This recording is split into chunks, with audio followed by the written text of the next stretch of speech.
Bonjour, un commentaire un petit peu sur l'actualité politique en France, qui est aussi teinté de ce que je vois ici aussi au Québec. Je vois qu'il y a des choses qui convergent, hein, c'est évident.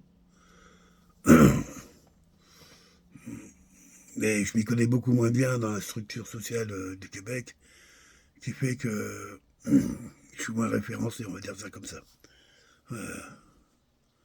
La France, je connais mieux, même si je ne m'intéresse plus à la politique en France depuis Mitterrand. À vrai dire, j'ai été mitterrandien. J'ai cru au discours, non pas ce dont ça parlait, parce qu'on me disait que la gauche allait au pouvoir et tout allait mieux, mais à l'époque, c'était quoi aller mieux? J'en savais rien, on va dire. J'avais 20 ans. Hein, ça allait bien. Mais c'était une tendance, c'était, comment dirais-je, c'était pas vraiment politisé, c'était dans un groupement de pensée. Et c'est ce qui se passe à l'heure actuelle, on voit de plus en plus de gens qui adhèrent, c'est pas qu'ils adhèrent, ils vivent dans un milieu, voilà. Et dans ce milieu, ben, il y a des courants de pensée qui fonctionnent et qui durent, surtout sur le temps long. Qui sont soit entretenus, soit... Bon, bref, peu importe ça. Et c'est ça qui fait, en fin de compte, un peu, on pourrait dire, la base d'un parti politique. Ce qu'on n'a pas vu, quand même, malgré tout ça, c'est qu'il y a beaucoup de mouvements depuis la dernière guerre mondiale, mais surtout là, depuis ces 30-40 dernières années, où il n'est pas rare que des gens travaillent à plus de 200 km de chez eux, voire même carrément de l'autre côté euh, de l'océan, parce qu'il y a des structures qui permettent ça. Voilà, aujourd'hui, ils ont construit beaucoup de trucs au dehors des villes, des sortes de petites villes-hôtels, avec des bureaux au milieu. Là, souvent, il y a une ligne de train qui arrive là-dedans. Et tous les gens concernés peuvent se réunir pour faire des réunions. D'ailleurs, aujourd'hui, je pense qu'avec Internet, euh, les FaceTime, qui ont des valeurs juridiques de plus en plus, feront qu'à un moment, ces réunions n'ont même plus lieu d'être. Tout ça pour dire que le monde a changé, les qualifications professionnelles aussi, les salaires aussi. Ceux qui gagnaient moins il y a quoi il y a 30 ans, pas moins, mais qui gagnaient sans plus, quoi. Les artisans, par exemple. Les artisans, il y a 30 ans, tu gagnais ta vie, tu pouvais construire ta maison, c'est ça un peu l'intérêt, mais c'était sans plus, quoi. Aujourd'hui, il y a quand même des artisans qui arrivent à très très bien gagner leur vie, là. C'est une petite profession qui a été mise en concurrence de façon intense hein, entre les, comment je dirais, le préfabriqué. Hein, les choses qui arrivent de plus en plus entières, il n'y a plus qu'à assembler. Et puis le fait de faire les choses. Hein. Néanmoins, ceux qui ont réussi à tenir la route hein, sont des gens quand même qui ont un bon niveau de revenu. Hein, c'est ceux qui habitent dans la banlieue chic des petites villes en général, pas dit riches. Hein. Toute cette diversité, elle est venue à croiser à un moment ces mouvements de pensée, même moi, quand j'ai pu m'exprimer avec des amis, fréquentant quand même pas mal de milieux différents, enfin fréquentant, rencontrant, m'a permis de tester que dans certains endroits, il vaut mieux parler d'autre chose ou autrement de ces choses. Il y a d'autres endroits, il ne faut même pas en parler du tout. Et puis il y a d'autres endroits, il faut être prêt à entendre aussi, voilà, des lieux de comparaison, comme par exemple quand on fréquente un milieu chrétien. Je parle d'un vrai, hein, des gens qui vont te parler des nouvelles du pape, les nouvelles du vicaire, du prêtre, du père, de l'évêché, enfin des gens qui participent et qui croient, qui pratiquent et qui croient. Voilà. Ben, c'est évident que les choses, les informations telles que eux veulent les transmettre, elles sont souvent aussi, comme ils les ont un peu reçues, seront sous ce regard-là. Ça ne veut pas dire pour autant que, comment je pourrais dire ça, ça fait ces gens-là des extrémistes. Ça fait qu'ils font partie d'un courant de pensée qui est souvent recoupé avec d'autres. Et les politiciens d'aujourd'hui essayent à tout prix de trouver des courants de pensée qui traversent tout ça, hein, de manière à essayer de ramasser sur tous les bords. C'est ce qui est arrivé avec la Macronie au départ, un peu. Il y a un peu de tout et n'importe quoi, et dès qu'il y a du tout, c'est sûr, il y a du n'importe quoi. Et on l'a vu, ça a été un grand n'importe quoi, du point de vue, comment je dirais, de la France, du point de vue de la mission telle que moi je la vois aujourd'hui de Macron, qui est un destructeur, hein, c'est-à-dire, voilà, il est venu là pour détruire cette nation, à la ramener au rang de la Grèce.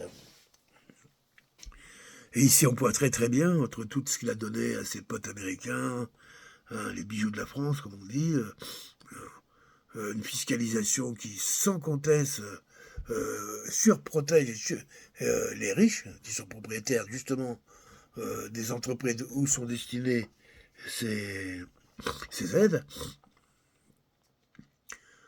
Ensuite, il est plus qu'européen, je pense qu'il veut être président de l'Europe. On a dû lui laisser entendre qu'il avait l'âge, quoi. Qu'il pouvait commencer la carrière sur la main avec la France, s'il avait de bons résultats. Ça s'y rentre dans le moule, mais le moule chez eux en Europe est en train vraiment de bouger, là.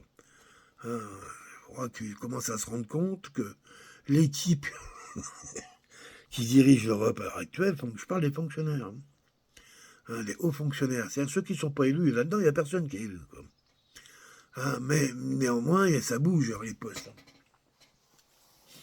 Et les courants de pensée sont un peu sont durcis encore. Moi, je pense que l'Europe est devenue ultra capitaliste. Hein, sa seule mission, c'est en fin de compte de pomper du fric partout où elle peut pour le redistribuer au plus gros. Et dans l'ordre, au plus gros. Et il n'y a même pas de place pour les intermédiaires, la preuve. Non, ça va directement dans les poches des milliardaires. Et il y a une grande partie qui sont américains. Mais pas que. Hein, donc, c'est ça l'Europe. Alors, ce que je veux dire, c'est que dans certains courants de pensée, on peut se retrouver au marché ou au terrain de sport, voire même au travail. Hein, toi qui es dans un courant de pensée musulman, hein, et puis toi qui es dans un courant de pensée athée, et elle qui a un courant de pensée chrétienne, on va dire, pas trop défini, un catholicisme qui s'en va, un protestantisme qui n'est pas arrivé encore. C'est un peu une grande représentation des quadras au niveau de la religion chrétienne, je dirais catholique, dans les villes.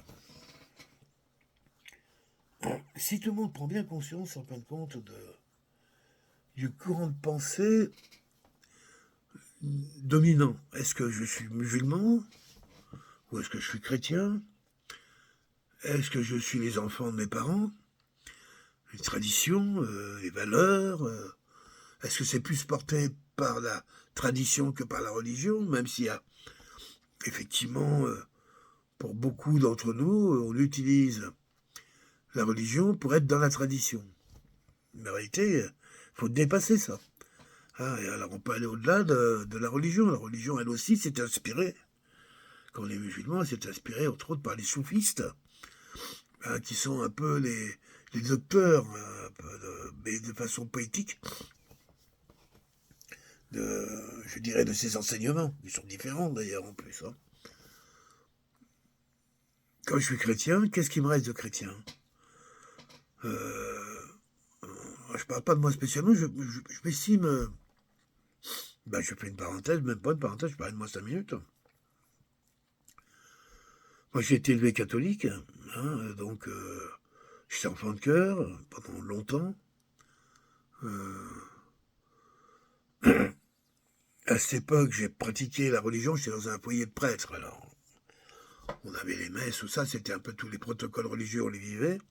Mais on les vivait comme des jeunes, hein, voilà, c'était pas en portant une croix de 100 kilos sur les épaules et en pleurant, non.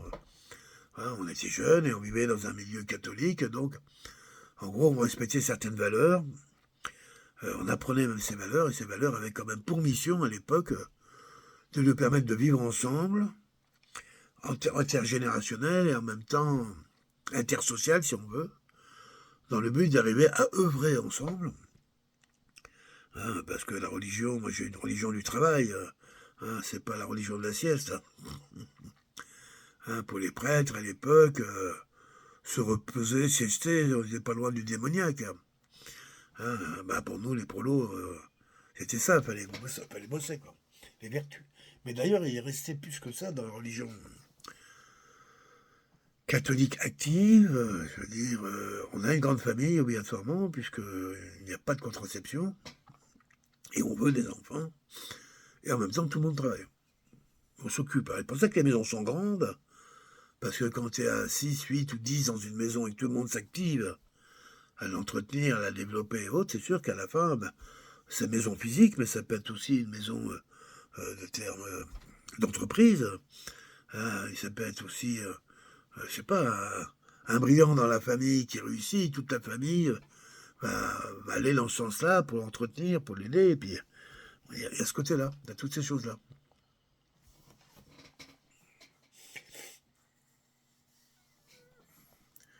Moi, j'ai été un catholique non convaincu, voilà.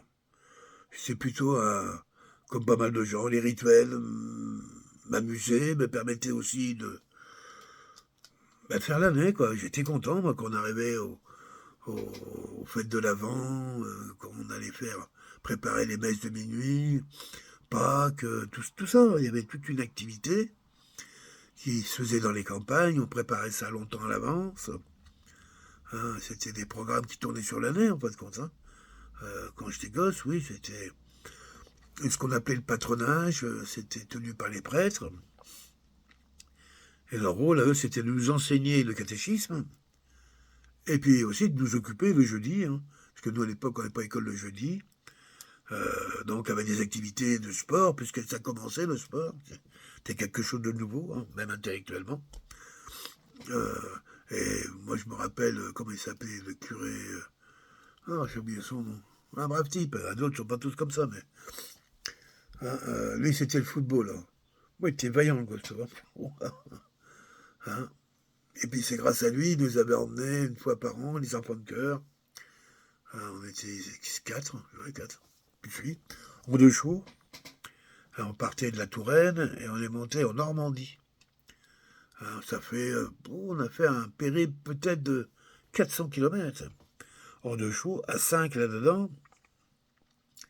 Je crois que ça a été mon premier vrai grand voyage. Je trouvais ça, j'ai gardé un très bon souvenir. Il y avait... Ouais, c'était festif, mais en même temps religieux. Je ne sais plus ce qu'il nous disait, mais bref, il y avait souvent des références à Jésus. C'est comme ça qu'on vivait. Hein. Donc, ce monde-là faisait de moi un catholique, mais j'étais pas catholique. J'étais baigné et conditionné dans l'amour du Christ, la peur de l'enfer, et le paradis, hein, le purgatoire, et Saint-Pierre, toutes ces choses. Hein, un enfant très jeune s'interroge. Les enfants s'interrogent très très vite sur la vie et la mort. Hein. Peu importe qui ils sont. Hein. Et la religion était là. Donc, je pense que pour des musulmans, ça va être certainement pareil. Hein, l'Aïd, tout ça, etc. Les fêtes de famille, les mariages sont très importants chez nous aussi. Bon, ça l'était. C'est-à-dire, en général, les réunions de 2 familles, et souvent selon les périodes. Hein. Mais moi, j'ai plutôt observé que c'était toujours des mariages qui allaient vers la paix. Hein, c'est une famille qui avait, puis la dernière guerre mondiale, ça serrait encore les dents. Et puis un autre, puis les petits enfants, enfin les enfants, quoi, même d'ailleurs, directement, on fait des mariages de ce genre en vue de ramener les familles à trouver la paix, la sérénité. C'était ça, en fin de compte, ce monde catholique. Je pense que pour ceux qui ont pu pratiquer l'islam dans un monde en paix, tel que moi je l'ai vu, mais actuellement, au Maroc par exemple, j'y ai habité pendant 2 ans, j'ai vu un islam paisible, voilà, paisible. C'est un pays musulman. Les gens pratiquent les règles musulmanes, pas tous, loin de là. Mais bon, voilà, on va pas manger du cochon parce que c'est interdit, c'est tout. Ça ne se fait pas. Alors si maintenant tu es chez toi, tu fais ça dans ta maison, et puis tu n'emmerdes pas les autres avec ça, personne va te le reprocher. C'est pas à toi d'aller t'en vanter non plus, quoi. Je pense que, euh, même si elle paraît peut-être plus rigoriste, votre religion, je ne crois pas. Elle avait aussi pour mission d'arriver à permettre à chacun d'entre vous de vivre ensemble et de pouvoir œuvrer ensemble dans une direction. Hein, c'est ce que tous les pouvoirs recherchent en général à l'époque. Et c'est plus le cas du tout aujourd'hui. Mais là, le ensemble ne veut plus rien dire. Hein, ils ont explosé dans tous les sens. Alors, de toute façon, c'est normal. L'ensemble dépendait du bien commun, il dépendait des tâches qu'il y avait à faire ensemble. Et à une époque, c'était quasiment 90% des tâches qui étaient faites du ensemble. On appelait ça les communaux, les communes. Par exemple, je parle de la France, les bois, le bois de chauffage, le bois de coupe, tout ça, c'était fait ensemble. Et souvent, il arrivait derrière ça des ateliers de transformation, d'ébénisterie, même après carrément de sylviculture et autres. C'était souvent fait ensemble. C'est pas dans du communautarisme, on n'était pas communautaire, mais pour aller vite et loin, voilà, c'est ça leur principe. Mais le monde moderne d'aujourd'hui lutte contre ça. Et cet ensemble avait besoin d'une spiritualité haute. Hein, et en général, c'était les valeurs du partage, les valeurs de l'écoute, la rencontre, du respect. Et on était éduqués dans cette voie-là. Et je pense que toutes les religions dans le monde avaient pour vocation d'éduquer leur population en fonction de leur environnement, de manière à ce qu'ils puissent vivre en harmonie, sauf quelques religions.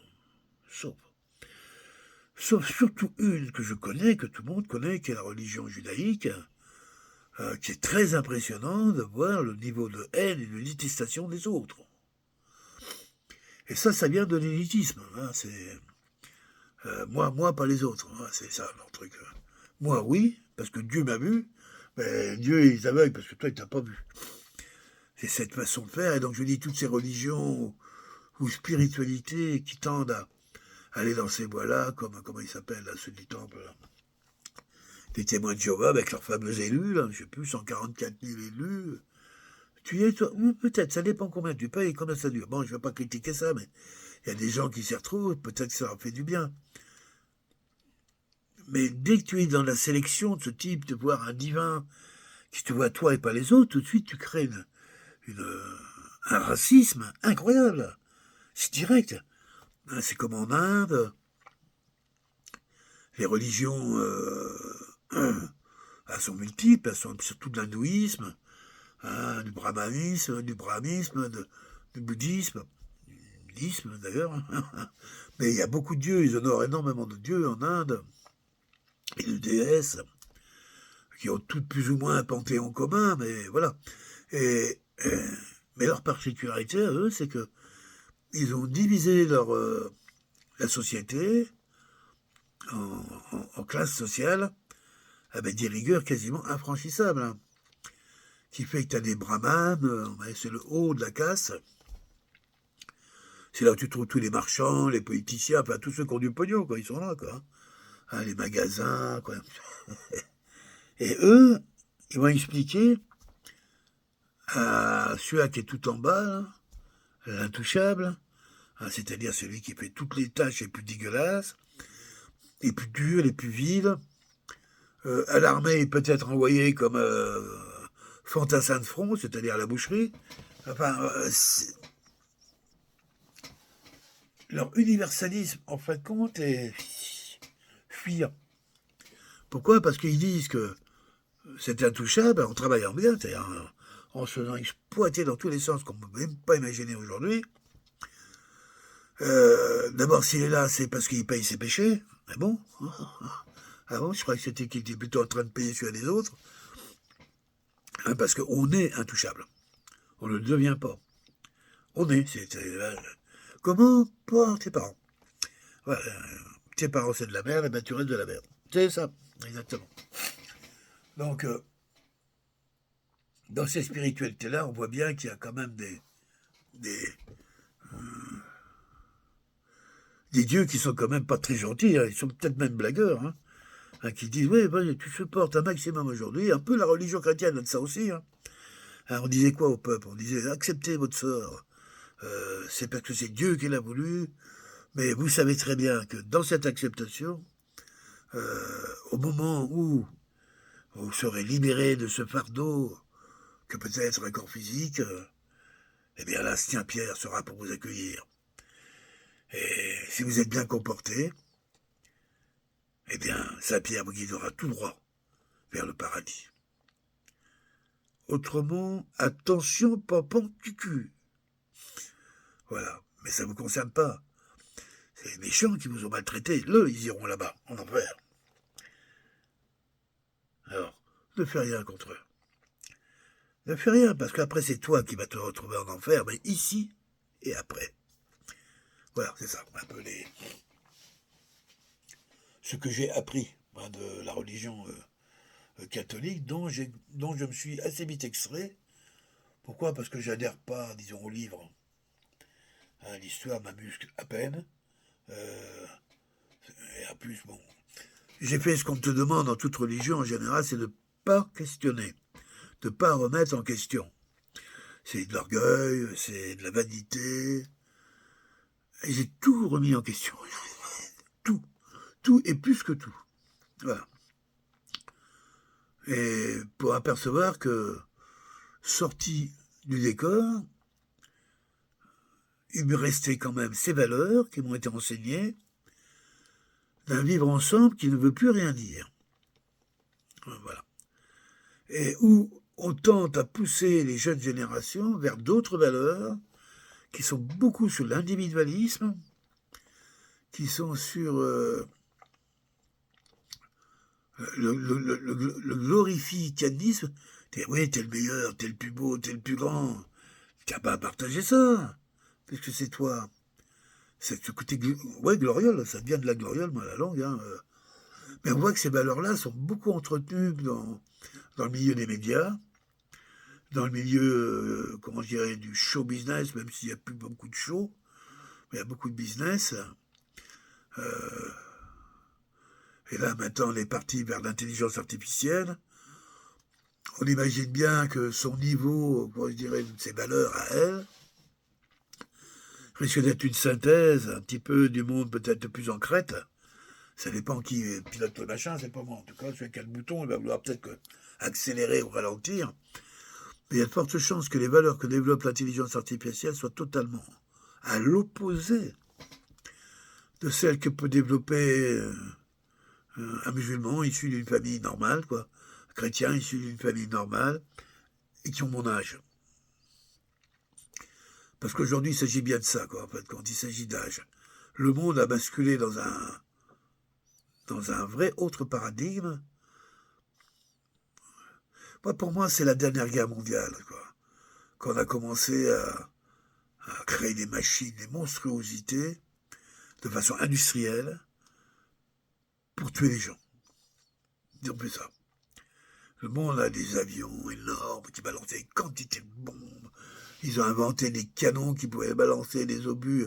Je crois que la Grande Bertha allemande, 160 km ou un truc comme ça, quoi. Un truc géant. Hein. Il y avait 300 mètres de long, tout en acier. Hein. Toute l'intelligence humaine s'est consacrée à détruire le vivant. Pour moi, c'est ça le choc. C'est là où je vois que le monde...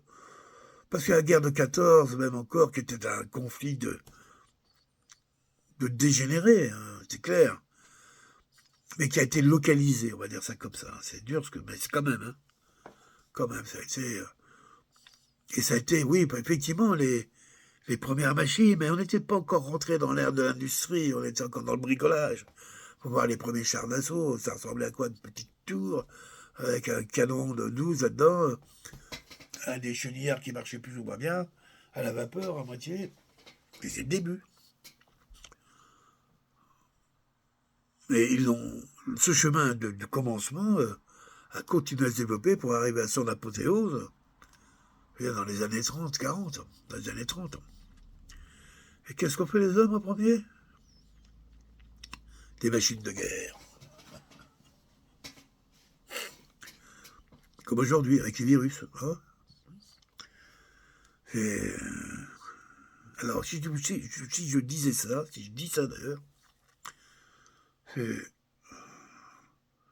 j'entends tous ces propos haineux qui commencent à sortir de partout. C'est hallucinant. de voir comment des gens peuvent se mettre en transe par rapport à un résultat électoral qui ne peut en rien du tout changer quoi que ce soit. Rien. À moins que ce corps électoral, tout d'un coup, aurait tenu en secret, comme la franc-maçonnerie et autres, aurait réussi, avec tous les contrôles qu'ils ont vérifiés, parce que la blonde, elle en a signé les documents. Nom, prénom, papa, maman, pépé, archi-pépé, puis après dans l'autre sens. On va voir le parti. Alors lui, c'est qui. Elle les a pris un par un. Il y en a qu'elle a renié, il y en a d'autres qu'elle n'a pas pu, il y en a d'autres qui ont dû changer, puis d'autres qui sont partis.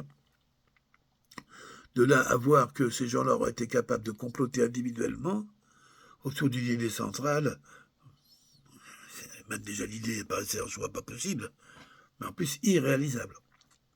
Donc ce ne sont pas des révolutionnaires, ce sont des gestionnaires. Voilà. Ils sont arrivés au pouvoir avec un tout petit volant d'action, histoire de récompenser quand même un petit peu les copains. Et puis comme je disais, bon voilà, avoir le droit de changer la moquette à Matignon, ça va pas au-delà de ça. Par contre, quand j'entends les petits commentaires, quand on les voit, qui sont bien exploités d'ailleurs, pas mal de gens qui exploitent ça, pas trop. C'est quand on appelle ça des petits sites de réinformation, mais c'est pas de la réinformation, c'est des sites de propagande, il n'y a que ça d'ailleurs sur Internet. Ils sont tous en train de défendre une cause. Mais là, je vois quand même qu'il y a beaucoup de racisme. J'ai toujours connu en France un peu de racisme envers les Algériens, qu'ils appelaient les bougnoules quand j'étais gamin. Moi, j'étais pris, étant basané, j'ai subi ces assauts-là, sous toutes les formes. Un bougnoul, dégage, rentre dans ton pays, t'as rien à faire ici, sans parler des agressions physiques. Mais, comment je peux dire ça? C'était quand même localisé, voilà, on va dire ça. Et puis, on sortait d'une période où on était passé des chleux, des boches, les sales boches, les sales allemands, c'est ça les boches, les allemands, les sales chleux. Tout d'un coup, l'Allemagne et la France s'entendent. Comme quoi, on est des vraies marionnettes, les peuples. D'un certain point de vue, on a la mémoire très courte en plus, ce qui fait que pour nous manipuler, c'est royal, quoi. Et tout d'un coup, il n'y avait plus de sale moche, il n'y avait plus de sale cheveux. Ouais, ça pour certains, quand même, c'était encore dur, la pilule. Et des deux bords, je peux comprendre les atrocités qu'il y a eu. Et on nous a laissé les Arabes, les bougnoules, les pieds noirs, les anciens l'Algérie, qui étaient très présente sur le territoire, puisque une grande partie de la population exogène de la France est venue reconstruire. Et ils sont plus ou moins restés. Reconstruire et travailler dans les usines. À l'époque, les premiers personnels d'usines, il y a eu beaucoup d'immigration dans les usines dès le départ. Les patrons n'ont jamais voulu donner de gros salaires. Et donc utiliser, les Algériens travaillaient beaucoup en France. Chez Peugeot, Renault, là, à Bouillon-Billancourt, tout ça, là. Et c'est de là qu'est né ce racisme. Alors, pas trop chez les ouvriers, parce qu'ils travaillaient ensemble, ils se connaissaient. Puis, j'ai jamais posé la question avant, quoi. Et tout d'un coup, le moment où tu connaissais, ça devenait un nul. Pas un autre pote que tu connais, mais qui, lui... et c'est ça qui se passe, ces divisions-là. Mais à un moment, ça sert quelqu'un. C'est pas naturel, ça. C'est ça que j'essaie de dire. C'est manipulé. Et après, on encourage, en montrant à la télévision ce qu'on a envie de montrer. Et puis on arrive aujourd'hui à des excités qui tombent carrément en dépression du fait que comment s'appelle le parti de la blonde là, national, front, bref,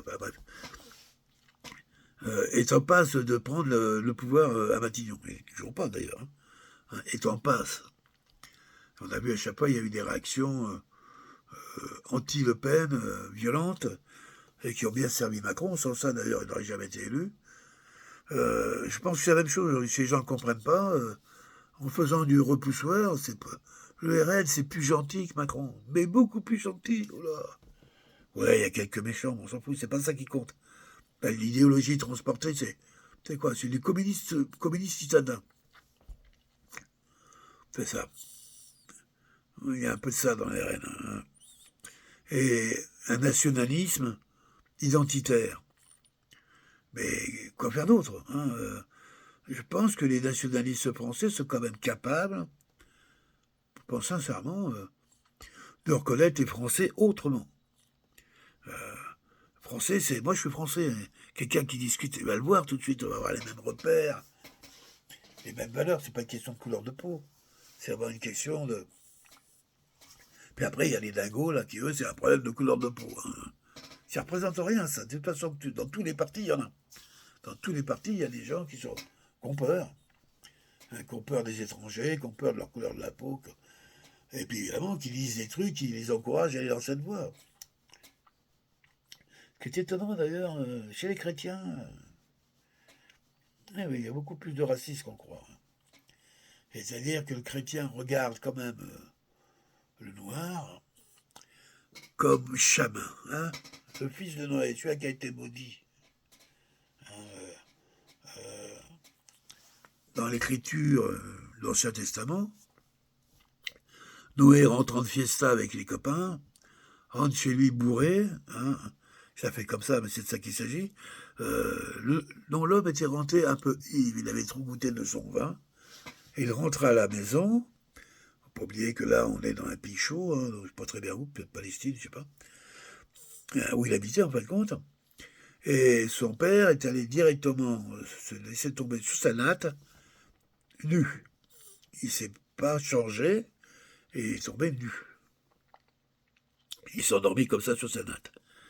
Son fils aîné, ayant peur quand même qu'on voit son père nu, et que comme son père dormait, euh, a pris une peau pour aller couvrir son père. Et à ce moment-là, le jeune frère, qui lui aussi suivait la scène, du coin de l'œil, avait des comptes à régler avec son grand frère, et a dénoncé à la population, donc au rabbin, je suppose, hein, que Sem avait vu son père nu et l'avait recouvert. Or, à l'époque, il y a une loi qui disait que si tu voyais ton père nu, tu pouvais être lapidé, tué, quoi, exécuté. Et c'est de ça qu'il s'agissait. Mais comme Sem était quelqu'un d'aimé dans la communauté, pour lui, il a été choisi une peine exemplaire, unique, qui sera la... Il sera maudit. Et la manière dont il sera maudit, tous les enfants qui viendront de lui, et de tous ceux qu'il a connus et qu'il connaîtra, deviendront noirs de peau, avec des cheveux crépus, et nul ne peut défaire euh, ce voilà, ce sort. C'est quand même bon à savoir qu'elle a quand même que chez les chrétiens, lorsqu'ils te voient en homme de couleur, cette histoire-là, ça aussi, c'est-à-dire celui-là qui a désobéi, hein, tué celui-là qui a désobéi, et la désobéissance chez les chrétiens, surtout en plus la non-autorité du père, c'est refuser l'autorité du père. Chez les musulmans c'est pareil, et l'Ancien Testament c'est la même chose. C'était quasiment la coupe la tête, quoi. C'était un truc de genre. Et c'est cette ordre. Et quand t'es noir, vu par un certain blanc, tu portes en toi, sur toi, dans leurs yeux, euh, la rébellion au père. Ça veut dire que c'est pas très apte à entendre le père aussi. Ce qui a été rebelle. C'est toute cette confusion, là, en fin de compte, dans laquelle certains racistes, plus ou moins conscients, s'appuient pour donner du sens à leur racisme. Après, il y a l'autre racisme de classe, je dirais. Hein, quand une proposition, quand une population exogène devient très présente dans un endroit, soit elle apporte beaucoup de services et qualité de service et tout d'un coup elle sera accueillie, soit elle se fait elle-même en grandissant apporter des services par des situations qui sont semblables à leur, c'est-à-dire, en fin de compte, qu'elle vit, euh, en se coupant, en fin de compte, de ceux qui étaient déjà là avant, on va dire, et en plus, elle prospère. Et là, le racisme, il vient très vite. Le racisme, c'est pour le fin fond de la campagne. Au fin fond de la campagne, c'est de l'ignorance. Hein, on sera plus près des églises.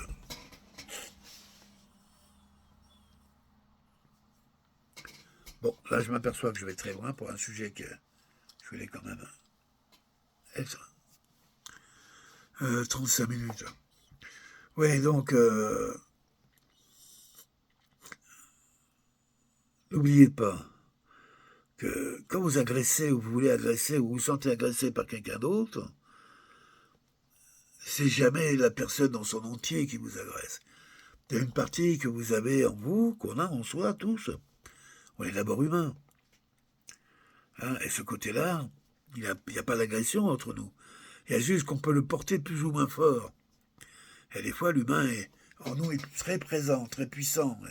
Et souvent parce que les dernières expériences d'humanité qu'on a dû faire nous a ramené à être plus proche de l'humain des autres, parce que les autres sont mieux offerts. Donc ça te ressource, ça te rend plus solide de l'intérieur. Et à d'autres, c'est beaucoup de l'expérience du faire, c'est-à-dire à l'extérieur. Hein, l'homme. Cet homme blessé, énervé, excité, c'est pas la personne en entier, c'est en général ce qu'elle représente.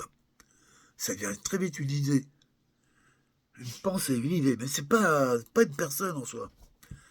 Comment se fait-il que ce soit une personne quand même, malgré tout, qui va être visée par une idée? C'est ça le racisme. Et il y a des gens qui vont te branler l'idée en permanence, travailler que sur ce domaine-là, et qui vont te dire que les autres sont des racistes, parce que c'est toujours comme ça chez les racistes, c'est toujours les autres. Et vice-versa. Et qu'il faut les déloger de là, quoi. Et j'ai bien peur que, en général, le pouvoir a bien faire toutes les saloperies, je dirais, par les classes inférieures, c'est-à-dire des pauvres, des noirs, des extrémistes, des femmes. Ouais, souvent, quand il y a des saloperies à faire, tu peux y aller. Hein. C'est toujours dans ce registre-là qu'on va charger la société de mettre de l'ordre. Et l'ordre, ça a toujours été vendu à l'esprit des gens comme étant l'extrême droite. Et Macron, c'est quoi? C'est l'ordre. Lui, c'est l'ordre du désordre. Il bouscule tellement l'ordre dans des niveaux tellement profonds qu'il a cru qu'il y avait un courant là-dedans. Qu'il y avait un ordre nouveau qui allait sortir avec toutes ces conneries là, quoi. Bon, je n'ai pas envie de m'étaler là-dessus, mais bon, bref. Et donc, comme dans l'esprit des gens, c'est les extrêmes droites qui ont l'ordre, c'est un crétinisme incroyable, un mensonge odieux, mais c'est ainsi.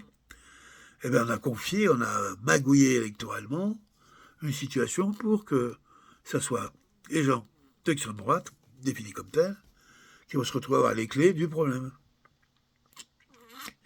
Et comme ils se vantaient qu'ils étaient capables de mettre tout le monde dehors, on leur dit, allez-y, faites-le, parce que nous, démocrates chrétiens, bon bref, ça se fait pas chez nous. Hein.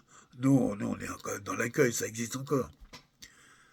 C'est de ça qu'il s'agit. Et d'aller servir, peu importe les deux causes, dans un sens ou dans l'autre, en faisant ce qui va se passer, une sorte de semi-guerre civile, c'est permettre à ceux qui sont cause de tout ça de encore mieux s'asseoir, hein, d'être encore plus fort. Tout ça parce que le petit Micron, là, il n'a pas fini, lui, il a des ambitions. Hein, il va être président de l'Europe. Alors, il aurait aimé être le premier, mais il y a du monde avant lui. Hein. Mais il peut envisager, vu son jeune âge, de se présenter 2-3 fois. Donc, générer un courant avec lui, parce que pour le faire, j'ai l'impression que ça marche pas. Ou alors on ne sait pas lire trop entre les lignes, mais toute cette agitation là de ces 2 dernières années qu'il a menée, n'ont pas fédéré vraiment derrière lui. Hein. En Europe, pas vraiment. Même, il a même eu des rappels à l'ordre par Schulz, Schmulz, enfin, Hatchoum, tu vois, ok, hein, c'est celui-là. Je crois qu'il y a eu aussi pareil avec Mélanie, enfin, c'est- le gars est- il est à l'Europe ce qu'il est avec la France, hein. C'est-à-dire, il fait des expériences, un menteur pervers de la pire espèce. Ben, c'est peut-être ça, hein, c'est ces qualités-là sûrement qu'il faut pour arriver à des postes comme ça. C'est sûr qu'il ne faut pas arriver avec Jésus, Marie, Joseph à la bouche, hein. Ça ne va pas suffire. Hein, quand tu as des banquiers archi-multimilliardaires qui te regardent le coin de l'œil comme ça, pour voir si t'as bien tripoté le Mona Lisa. Est-ce que c'est pas celui-là Georges. Pas dit que c'était ce bouton-là, c'est l'autre, il m'a dit là. Excusez-nous, hein, on va pas recommencer. Ça va vous défouler, c'est sûr. Ça va faire. Alors que je pense que le peuple a besoin de solidarité dans tous les sens. Dans tous les sens. Il faut se reconnaître d'abord avant tout de là si vous voulez que le peuple existe. C'est maintenant rien qui se reconnaît de gauche, l'autre de droite, l'autre du centre, l'autre des professeurs, l'autre la SNCF, l'autre des agriculteurs, enfin tous ces trucs qui divisent pour en fin de compte une population qui vit la même époque, les mêmes difficultés.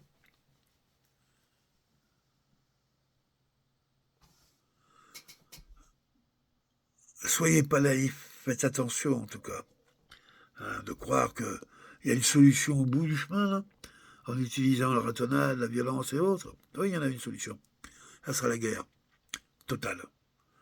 Parce que c'est la meilleure façon de monter une nation sur champ de bataille. Ben, fous le bordel déjà à l'intérieur. Poussez, fais monter les tours, comme on dit. Fais chauffer la situation. Bouscule les jeunes. C'est ça que ça va faire. Hein, les jeunes de plus en plus tendus, après, ça serait facile de leur mettre un fusil dans les mains, quoi. Ouais, je vois ça comme ça. Il n'y a aucune raison de se battre. Regardez toujours qui profite de ce truc-là. Et les médias, en général, servent les intérêts de leur maître. Et si vous sentez que c'est les médias qui poussent, ben, voyez qui est le propriétaire, et vous verrez qui c'est qui a intérêt à ça, quoi. Voilà, c'est de ça qu'il s'agit. Pas être des marionnettes, hein. Encore moins des pantins. Allez, bye bye, merci. Restons calmes.